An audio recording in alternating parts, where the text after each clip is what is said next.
You're listening to the GunHunterPlanet podcast, your gateway into the great outdoors. So sit back, relax over a campfire, and enjoy the show. GunHunterPlanet, where guns and heritage come together. Hello, everyone. Welcome to the GunHunterPlanet podcast. You have myself, James Nofum, Kevin Conlon, Bob McGee, and our special guest, Mark Boardman from VORTEX Optics. How you doing, Mark? I'm doing great, guys. Thanks for having me. No problem. So I'm sure a lot of people know what VORTEX is and what you guys do and all the different products you have. But can you kind of give us a little rundown of the company and what you're working on this year? And really it wasn't that long ago that a lot of folks didn't know who we were. I think, I started at VORTEX, going on 13 years ago. And, when I first started, you'd go to a show and, the only question you'd answer is like, who's VORTEX? What's VORTEX? What do you do? So it's been a pretty fun ride, and people were putting in a lot of hard work even before I got here, a lot of years before I got here. But so we're an optics company primarily. So we have a deep lineup of optics covering, the main categories: rifle scopes, spotting scopes, binoculars, range-finding binoculars, tripods, related accessories, definitely broadening our apparel. Actually, that's been a focus lately. So that's pretty much all I wear. Yeah, your apparel looks great. I seen it in Sportsman's Warehouse. I was like, dang, that's a nice hoodie. Yeah, no. And that team is, they're on it, and they're doing some really cool work with, trying to develop pieces that are not just like off the shelf type stuff, really putting a lot of thought and research into it. So that's been fun watching that arm of the company grow as well. But, I think we're approaching 400 people here at VORTEX, it's pretty cool. And it's an amazing team of like-minded people, passionate hunters, passionate shooters. Just like you guys hanging out, talking guns and optics and everything, we do a lot of that around here as well. Cool. Why don't you tell our listening audience, where are you based out of? So we're based out of Barneville, Wisconsin. So south central Wisconsin. If a person knows where Madison is, fairly close to there, about 30 or so minutes from Madison. But great community. It's a smaller community, a little bit more rural. We built our new facility out here. I think we finished about 3 years ago, and of course we always have various projects going on with a little bit of expansion here and there. But just the community was super welcoming to having us out here, and it allowed us to do what we wanted / needed to with the facility, with having the indoor ranges and the edge program and things of that nature. One thing I've noticed recently, being an RSO at one of the local gun ranges, seems like a lot more VORTEX product is being noticed as far as being used by the consumer. And when you talk to the people that are using the product, they've got nothing but, praise and great things to say about it. So it says a lot. Coming from the consumer.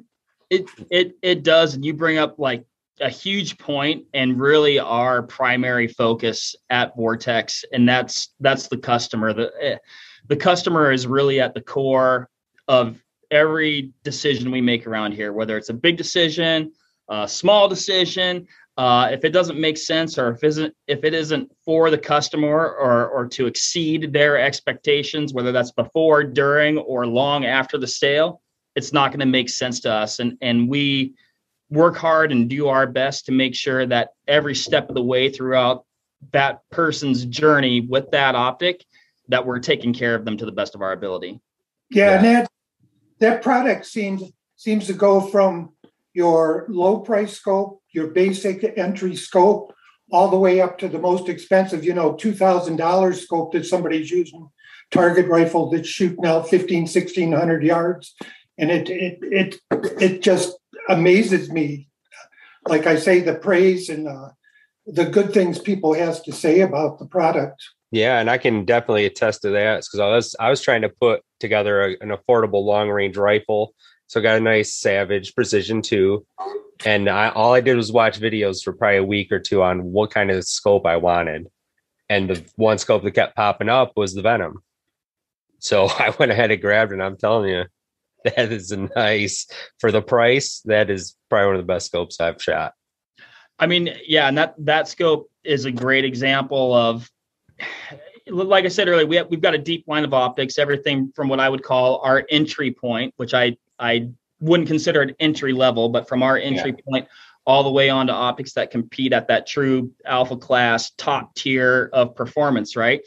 And that Venom is a great example of an extremely feature rich, high quality scope that's not going to kill a person in their pocket. So, you know, for a lot of years in the long range game, it's like, cool, you want a quality long range scope with turrets that dial and a zero stop and a first focal plane reticle and a you know, a 34 35 millimeter tube, so you're gonna have enough travel to dial those long range shots. It's like, okay, cool, that's all great. That's going to cost you $2,000 or more. Yeah. And that Venom has a lot of those same features.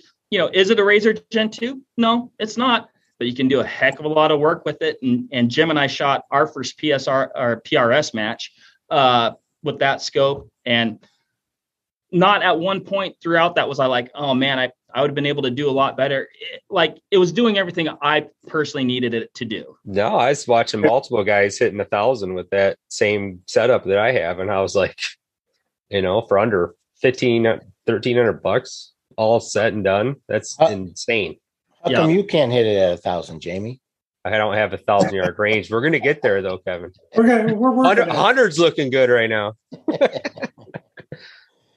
And I've got a 308 that I bought several years ago, an old Weatherby 308, and I wound up putting. I didn't think it was an expensive scope, but the features and the quality of scope, the Viper.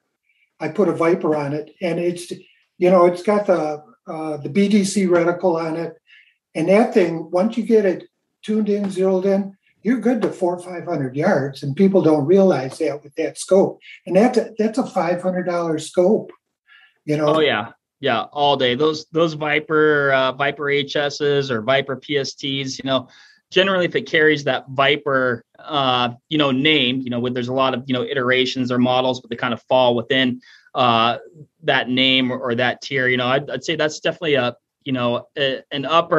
upper mid-tier type of quality where it's going to bump that top tier level of performance, but doesn't carry that top tier price tag. So you're getting a ton of quality and performance for the money. That's for sure.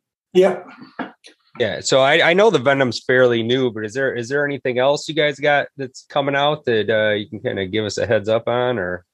So yeah, I mean, couple recent launches, and I've been fortunate. I've got to use them a little bit in the field.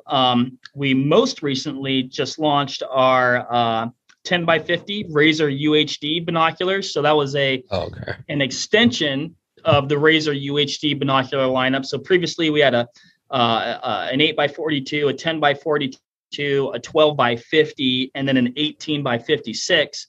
And kind of the missing link, and we were getting a lot of feedback from our customers like, man, like I really want a 10x50. Like I want that 10 power, but I want a little bit better low light performance with the little bit larger objective that 50 provides. And so we were able to add that to the lineup, and I was able to use them all spring. And actually, I'm going to be going on an elk hunt here pretty shortly. I'm going to bring that same 10x50 that I've been using, but I got to use them before launch, hunting on in Southeast Alaska for black bears. And man, I mean, just the resolution and clarity, it's just truly stunning. The low light performance is off the charts. You know, we're glassing bears, you know, way late in the day, in the shadows, on black rocks, in the beaches. And I mean, they're just money. So I'm going to be chasing Roosevelt elk on the coast here in the next week. And so be doing a lot of glassing, probably in the timber, you know, low light, dark timber type stuff. And then also, you know, early, late in the day and some clear cuts perhaps. So I'm really looking forward to using those. But man, if a person is looking for, you know, that top tier alpha class type binocular, and they definitely carry a price tag, but comparatively, I'd say, you know, if you need a binocular of that caliber, you're going to get it with that Razor UHD, but it's not going to maybe carry the price tag that some other options might. Yeah, that sounds really nice. And I do a lot of 3D archery, and it seems like I'd say at least 50% of the guys that I've noticed shooting and I'm shooting with are using Vortex binos. And it's like I say, it's just because of the word of mouth, the quality, everything's there for them. And they've got nothing bad to say about them. So that says a whole lot. And that is so cool to hear. The other new optic that we just recently launched is the Razor LHT 4.5 to 22 by 50 rifle scope. And that's, again, it's carrying that Razor name. So that's, that top tier performance, but it's a lightweight, long range scope, but is also, I mean, I describe it as the one scope to do it all. It's like, you could put that on whatever your good, accurate hunting rifle is. It's like, hey, great. You want to shoot deer out of a tree stand and, maybe you got 100-yard max shot. Great. If that's your one gun to do it all and you need to, shoot at extended ranges at a Western landscape, you can do with that scope. Like I said, it's lightweight, it's compact. It complements really any general hunting rifle that you'd put it on. It's got a 30 millimeter tube, plenty of travel, pop up and down locking turrets. It's got a glass edged first focal plane reticle. It's got the illumination is very cleanly integrated into the left side parallax. So it doesn't stick out. It's very streamlined, but it's there if you need it. And I don't personally use illumination a lot, but it's really nice when you do need it. And particularly if you are using a first focal plane reticle at one of the lower magnification settings, it's nice to be able to add that little bit of illumination to it, just because as that reticle gets smaller, as you go down in magnification, it brings that so it's a little bit more visible. So, I mean, it's truly, I'm primarily, like, I do most of my stuff on the hunt side. I do a lot of rifle hunting. And since my time at Vortex, that's probably the scope that I'm most excited about. I mean, it really is. It's impressive. It's a cool scope. Man, I feel like I got to go to the store and play with that one. Oh, yeah. And we've basically been talking about optics for hunting setups. A lot of people don't realize it, but Vortex makes a lot of optics for tactical use too. Why don't you explain some of the products and features of some of your tactical scopes? So yeah, we have a lot of tactical scopes on, I guess that are geared, primarily towards, like, your carbines, your AR-15s, and then your long range precision rifle scopes as well, which we've kind of been talking about some of those features. But a lot of red dot sights, which are just phenomenal for the AR platform. They're great for, quick target acquisition, dynamic shooting scenarios, interior scenarios where you might be, doing more work inside than perhaps outside at times, depending on what your job is or how you like to shoot. A lot of low power variables that are just amazing for the AR platform. So you're talking your 1 to 6s, your 1 to 8s, your 1 to 10s. And again, all in different, I guess, tiers of price performance. So a person can find, the one that's going to suit their needs best. But there are, and then we've got the tactical scopes again that are, exposed turrets for dialing, illumination, first focal plane reticles, some of your, larger tube diameters, things like that for executing those long range shots. Some folks can forget about the prism scope category, and that really is a great option for a lot of folks. Red dots may not work for everybody, particularly if you have something like an astigmatism or something like that can distort the dot, and it might not make that work. That might not make that sight work optimally for that person. So a prism scope oftentimes gets used like a red dot on an AR-15, but they have the reticle is etched directly on the prism. So it's always going to be there. It's always going to be present. You can illuminate that reticle, but you're not going to have, distortion issues with the way that looks to the end user. Oftentimes they're going to be a 1x like a red dot would be, but you can also magnify them as well. Now that's going to be a fixed magnification. So you'll, like in our lineup, you'll see like a 1x, a 3x, a 6x, something like that. But super versatile, super functional. I mean, they're very durable, bulletproof sighting system. And like I said, they're going to come with mounts that are optimal for the AR-15. And if you like to shoot or shoot fast, they're a great way to go. Oh, that sounds really cool. Now I'm going to put you on the spot here. You already talked that you were going after Roosevelt elk, which sounds awesome. But what would be your favorite setup and favorite animal to hunt?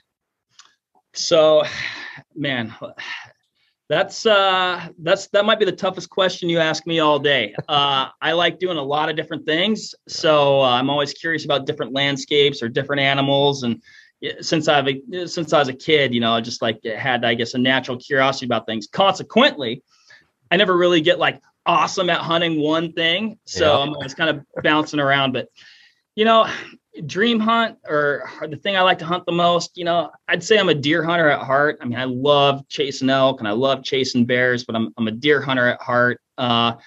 If you made me pick, oh man, golly. I have grown to love these dang whitetails that we have out here. I really do like chasing whitetails.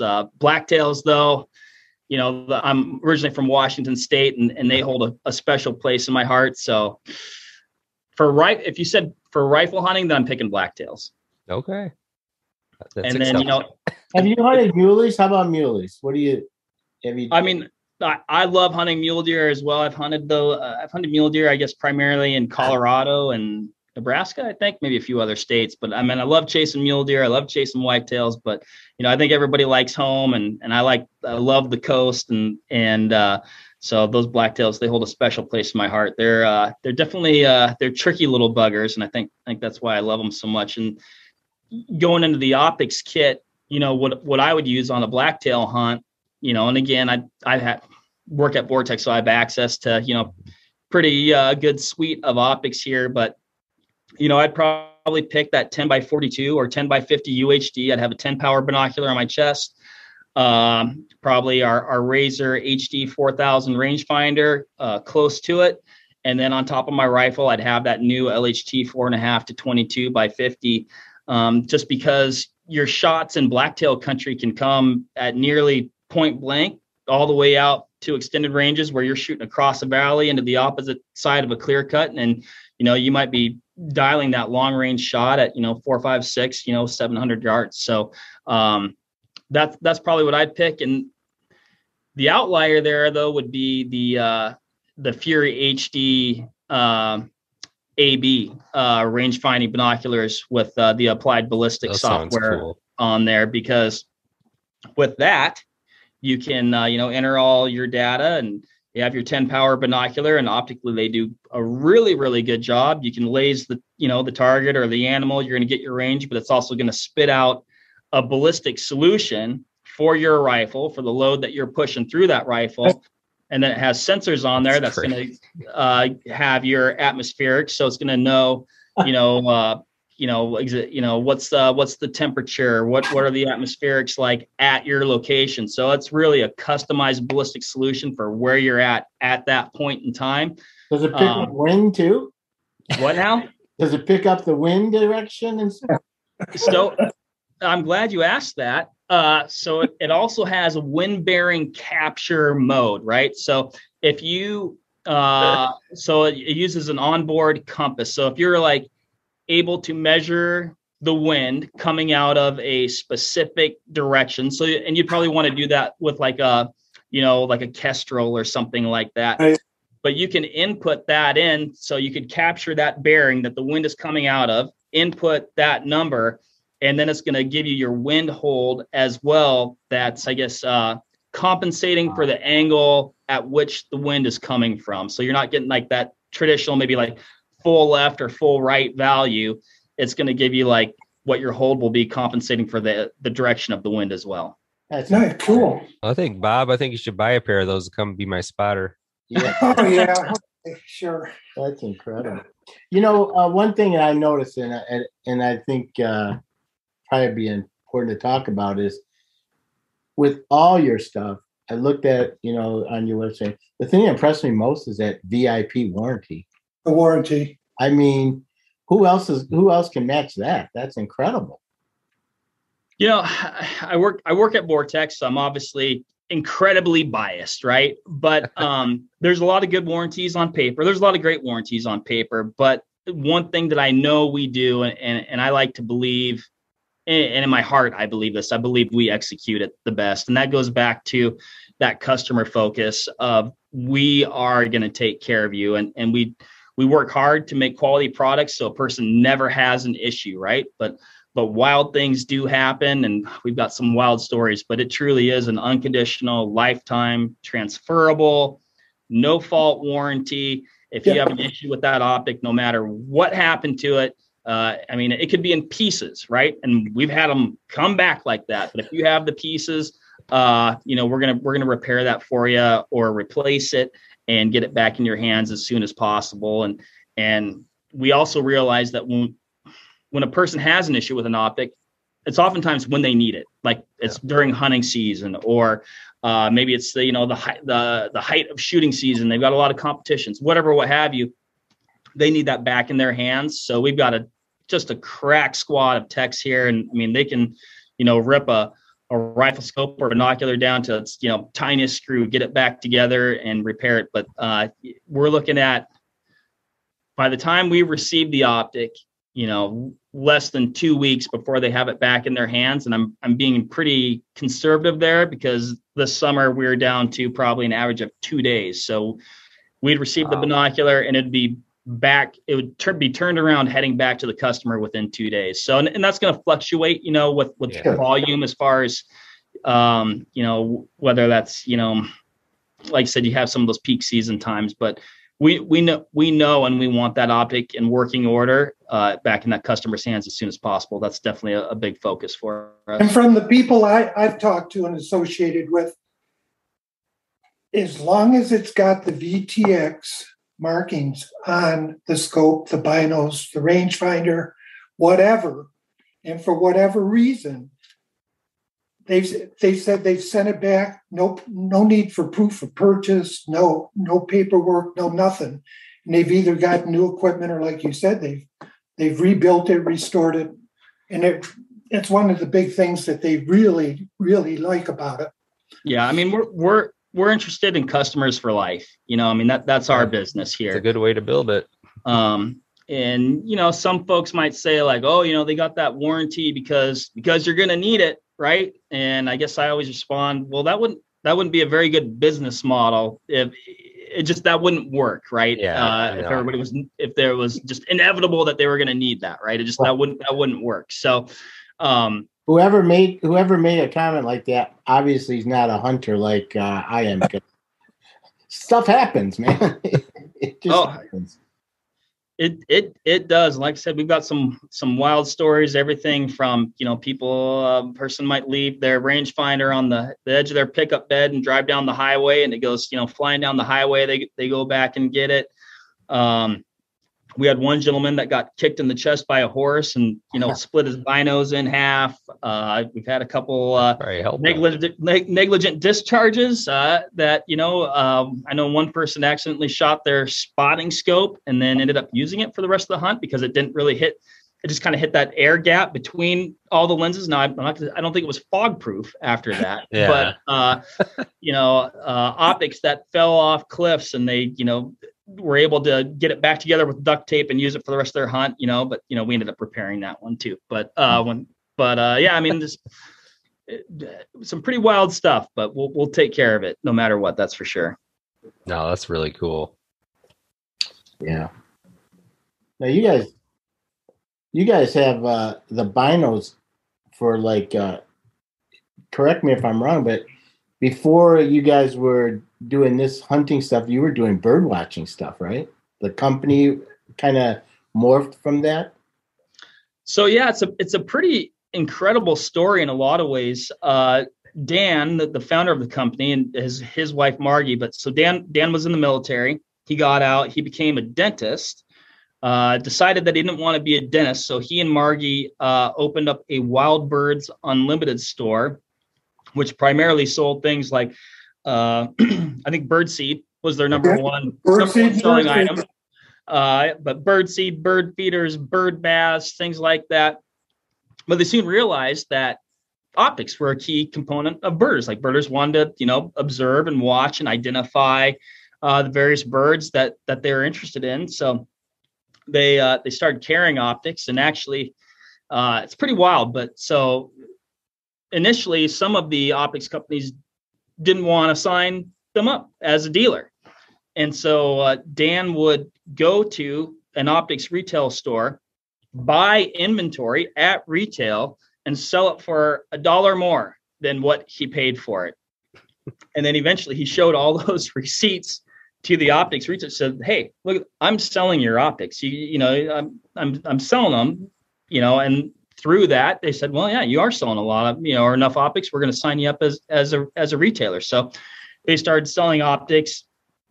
Eventually that morphed into Eagle Optics, which was a retailer focused on birding that sold just everybody's optics. It was an optics retailer. And the, Dan and Margie and the sons, so they have 4 boys. They all work at the company, and just extremely, extremely smart individuals. I mean, very, very, very smart family. And, but the sons had passions that lied within the hunting world.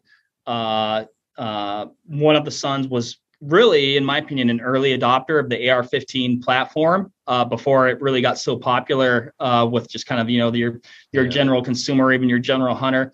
And so through those passions and interests, they had a desire to start an optics company that was geared and focused towards those types of things. And so VORTEX was actually born out of that. And here we are today. So it's been a wild, fast, incredible story with a lot of work and time behind it that I think people aren't generally aware of it. You often hear like, oh, VORTEX came out of nowhere. It's like, well, it was a lot of steps and a lot of pivots and a lot of growth along the way. No, you're right. And it was like one day I heard about it, but I'm like, why did it sound so familiar? And, I've never heard one bad thing. And all those videos that I've watched, no one, and they're buying these themselves. It's not like you guys are giving it to them, Right. So you kind of get that kind of bias, and it's just great. It's kind of amazing. So I was like, let me try it. And sure as hell it worked out for me, at least. So heck yeah. One of the things I like to do is, I've been retired now and I've been visiting national parks. Okay. It kind of slowed down last year because of COVID, but I take a spotting scope with me because sometimes, for example, in Yellowstone, you might see a grizzly bear that's, a half a mile away and you want to get a good, or wolves or whatever. Do you guys have the devices to help hook up like a phone to your thing that you can take pictures through your spotting scopes? So, we don't necessarily, but I'd say the best option for a person, if they go to Phone Scope, that's a really good handy one. They've got, just about any phone a person, might have. That's a really good option for that. Yep. Okay. Yeah. Yeah, because that's a fun thing to do, man, to get pictures through those. Oh, man, digiscoping these days. And like I said, you always have your phone on you. So you always have a camera right in. A lot of guys are doing that for general observation at parks and things like that. A lot, obviously, content creators like you guys right now, getting stunning video, with their phones and their spotting scopes. And it's like, you already got the spotter. So you might as well, you're carrying a long lens. You might as well be able to record through it. So, the cameras these days on phones and those spotting scopes. Yeah. The cameras with the phones are unbelievable. My son does a lot of the media for the website, GunHunterPlanet. Mm-hmm. He's using, his iPhone, the camera, he quick carrying his 35 millimeter. Yeah. Uses the iPhone for most of his pictures. So Mark, hunting season's coming in Wisconsin. Are you ready? Ready as I'll ever be. So, it's coming. It's here. Our archery season opened about mid-month. So I haven't gotten out yet. We'll be getting out this weekend. I wanted to go out opening day, but we're doing a mentor hunt this weekend that I'm really excited about. So we're taking actually some new hunters that are actually employees at VORTEX, but they haven't hunted before. So We are doing a field to fork program with them, so we'll be hunting deer this Saturday with those Cool. folks, and then I leave for the next, essentially I'll be gone the next 2 weekends with on that elk hunt. So I said, I better take a rest and do a little family time for opening weekend. But bow season it's cranking. It's hard to believe that it's already started. Yeah. Yeah, we got what, 10 more days, 8 more 10 more. days. Yeah. All right. I mean, it's wild. It seems like fall is always so far away, and then all of a sudden it's there before you know it. Next year. Oh yeah. Yeah, Roosevelt elk, man. That's a dream hunt there. They're cool animals, and like I said, I'm from Washington, so that's my home state. So for some reason, I'm drawn to that thick, snarly jungle-like country where you can't see a thing. But and you'd think, oh well, maybe optics aren't that big a deal out there. But when you're in the timber and going slow, those optics they're definitely an invaluable resource. And then, like I said, you get it open when it opens up, you can definitely see a long way, and you need them then too. Yeah, for sure. Oh well, we appreciate you joining us. It was learned a lot. Informative. Yeah, it's been a good talk. Oh man, no, I appreciate you guys having me on and taking the time and to chat Vortex. It's one of my favorite subjects, so it's near and dear to my heart. So it's you never really have to twist arms to chat hunting or fishing or optics or anything of that nature. We're generally all in. And Instagram, Facebook, just Vortex Optics, and then I assume vortexoptics.com. Yeah, vortexoptics.com, all your major social platforms. We're super active. The social team is absolutely amazing, super responsive. We want to hear from our customers. We want to communicate with you. We've got our consumer sales team ready to answer, really any question under the sun. Those guys, they're very, very knowledgeable, whether it's, Eastern hunting, Western hunting. If you've got a rare firearm, they're going to be able to help you out with, you're going to need this base, or it's got that mounting pattern, or put this scope on it. They're there to answer your questions no matter what they are. And like I said, we want to hear from you. We're super active, super responsive. And so if the person needs something, just let us know. All right. Thanks again. And we'll catch you again next time on GunHunterPlanet.com.